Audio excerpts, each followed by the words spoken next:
Hello friends, आज हम start करेंगे साइंस के कुछ इम्पोर्टेंट क्वेश्चंस जो बार बार कम्पिटिटिव एग्जाम्स में पूछे जाते हैं। तो हम स्टार्ट करते हैं। हमारा जो फर्स्ट क्वेश्चन है वो है rearing of silkworm is called.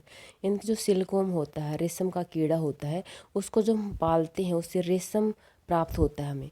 तो उसके जो पालन होता है, उसकी रियरिंग होती है, उसको किस नाम से जाना जाता है? तो उसको हम बोलते हैं, क्या बोलते हैं? सेरिकल्चर। सेरिकल्चर। और जो अदर ऑप्शन है, जैसे फर्स्ट है हमारा एपीकल्चर। एपीकल्चर क्या होती है? एपी जो वर्ड होता है उसका मतलब होता है हनी बी, यानी कि जो मधुमक्खी पालन होता है उसको बोलते हैं एपीकल्चर। नेक्स्ट जो बी ऑप्शन है वो है फ्लोरिकल्चर। इनके जो फ्लावर्स होते हैं, जो फूल होते हैं, फ्लावर्स होते हैं, उनका जो उत्पादन है, उनकी जो कल्चर है उसको बोलते हैं फ्लोरिकल्चर। सेरिकल्चर मैंने बता दिया आपको, सिल्क वॉर्म की जो रियरिंग है, जो रेशम का कीड़ा है उसको हम जो रियरिंग करते हैं उसको बोलते हैं सेरिकल्चर। जो लास्ट हमारा हॉर्टिकल्चर। हॉर्टिकल्चर में क्या होता है? जो सब्जियां होती हैं, फल होती हैं, पेड़ पौधे होते हैं, उनको लार्ज स्केल पर जो हम उनका उत्पादन करते हैं तो उसको बोलते हैं हॉर्टिकल्चर। हिंदी में इसको बागवानी बोला जाता है। और नेक्स्ट क्वेश्चन है हमारा, pashmina shawl are obtained from. इनकी जो शॉल होती हैं, पश्मीना शॉल, वो हमें किससे प्राप्त होती हैं? तो फर्स्ट ऑप्शन हमारा सीप, नेक्स्ट है रैबिट, कश्मीरी गोट और लामा। तो जो पश्मीना शॉल है ये हमें ऑब्टेन होती हैं कश्मीरी गोट से, यानी जो कश्मीरी गोट है जो हिली एरिया पे यानी कि कश्मीर में जो पाई जाती है, उसके जो फर होते हैं वो सॉफ्ट होते हैं। और ऐसा माना जाता है कि जो 6 स्वेटर हैं वो एक पश्मीना शॉल के बराबर होती हैं। ये इतनी गर्म होती है और एक उच्च क्वालिटी की होती है। नेक्स्ट जो क्वेश्चन है वो है SI unit of temperature is, यानी कि जो तापमान होता है, टेम्परेचर होता है, उसकी एसआई यूनिट क्या होती है?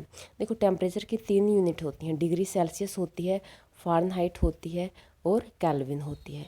लेकिन इसकी जो एसआई यूनिट होती है, जो इंटरनेशनल सिस्टम ऑफ यूनिट्स होता है, वो इसको मानता है केल्विन, यानी कि जो केल्विन है वो इसकी एसआई यूनिट होती है। नेक्स्ट क्वेश्चन है हमारा, function of ant acid in the body. इनकी जो एंट एसिड होता है उसके हमारी बॉडी में क्या फंक्शन होते हैं, क्या कार्य होते हैं? जब भी हमें हमारी बॉडी में कभी भी एसिडिटी हो जाती है तो हम क्या लेते हैं? कुछ पाउडर सा लेते हैं, वो क्या होता है? एंट एसिड होता है। जैसे हम लेते हैं मैग्नीशियम हाइड्रोक्साइड लेते हैं, और हम लेते हैं सोडियम हाइड्रोजन कार्बोनेट भी लेते हैं।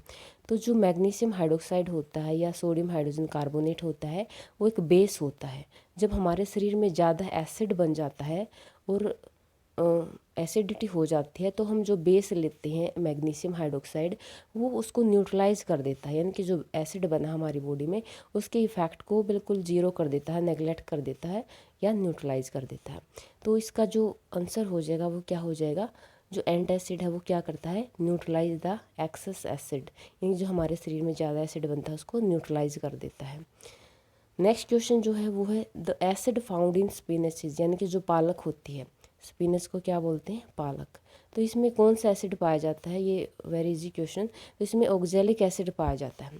और जो टार्टरिक एसिड है वो किस में पाया जाता है? जो इमली होती है उसमें टार्टरिक एसिड पाया जाता है। नेक्स्ट जो क्वेश्चन है वो the salt is obtained from the process of. Salt क्या होता है? नमक, NaCl। इनकी जो NaCl है वो हमें कैसे मिलता है? उसके बनाने का जो प्रोसेस है उसको क्या बोलते हैं? तो इसमें ऑप्शन देखते हैं हम। फर्स्ट जो ऑप्शन है वो है distillation, next evaporation, third option है condensation and last all of the above.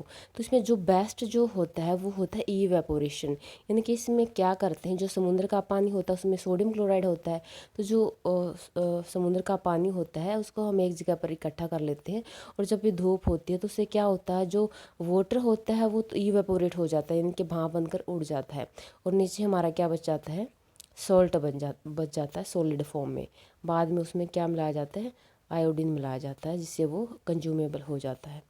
Next question जो है वो है which of the following is a chemical process, यानी कि केमिकल प्रोसेस बताना आप में, इनमें से कौन सा एक केमिकल प्रोसेस है? देखिए, हमारे जो आसपास हैं वो 2 टाइप्स के प्रोसेस होते हैं, physical process and chemical process. यानी कि जो चेंजेस होते हैं ये, यानी कि जब भी किसी भी आइटम्स, फूड आइटम्स की जो इंटरनल कंपोजिशन है वो चेंज हो जाती है तो उसको हम बोलते हैं केमिकल प्रोसेस या केमिकल चेंज। जैसे जो सब्जियां होती हैं, जब इनको हम पकाते हैं तो जो इनकी जो इंटरनल कंपोजिशन है, जो इंटरनल स्ट्रक्चर है, जो भी इनके अंदर विटामिन्स प्रेजेंट हैं या और फैट प्रेजेंट है, कार्बोहाइड्रेट है, वो उनका जो स्ट्रक्चर है इंटरनल वो चेंज हो जाता है, तो उनको बोलते हैं केमिकल प्रोसेस। लेकिन जैसे बॉइलिंग ऑफ वाटर है, यानी कि जो पानी को हम उबालते हैं तो वो लिक्विड से सिर्फ गैस फॉर्म में चेंज होता है, उसका जो स्ट्रक्चर है H2O उसमें कोई चेंज नहीं होता, इनके सिर्फ इसकी स्टेट में चेंज हुआ है, नहीं कि इसके फॉर्मूले में या इसका जो इंटरनल कंपोजिशन है उसमें कोई चेंज नहीं हुआ।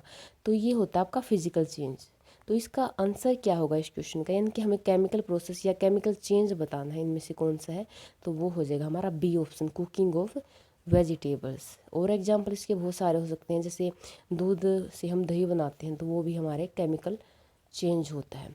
नेक्स्ट क्वेश्चन है वेरी वेरी इंपॉर्टेंट क्वेश्चन, बहुत बार रिपीट हुआ है एग्जाम्स में, और क्या है ये, pseudopodia in amoeba help in. Amoeba क्या हुआ होता है, प्रोटोजोआ होता है।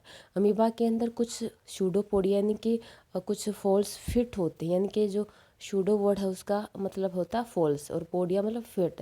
तो जो शूडोपोडिया ये जो स्ट्रक्चर है अमीबा के अंदर, ये किस में हेल्प करते हैं, जब भी अमीबा के पास कोई भी फूड पार्टिकल्स आता है तो ये इन शूडोपोडिया की हेल्प से इन फूड पार्टिकल्स को कैप्चर कर लेते हैं, सराउंड कर लेते हैं और फिर डाइजेस्ट कर लेते हैं।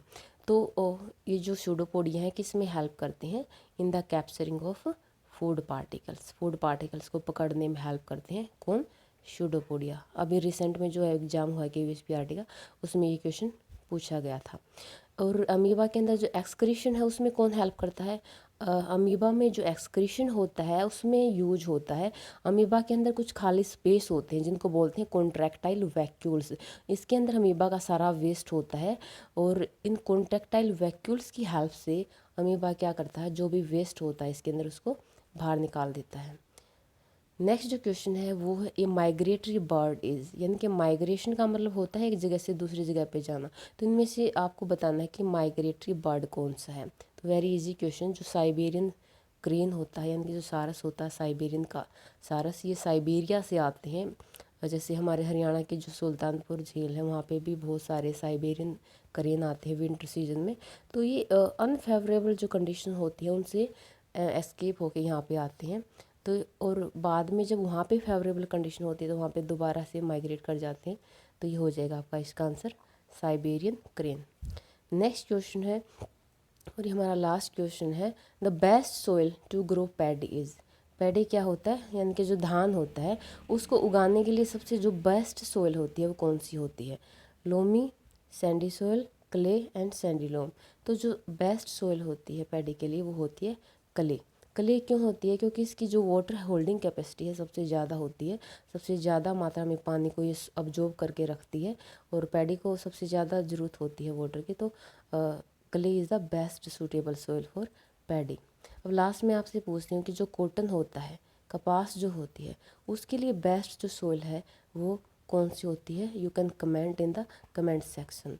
एंड अगर आपको मेरा वीडियो, मेरी एफर्ट अगर पसंद आए हैं तो you can like and you can subscribe my channel. Thank you.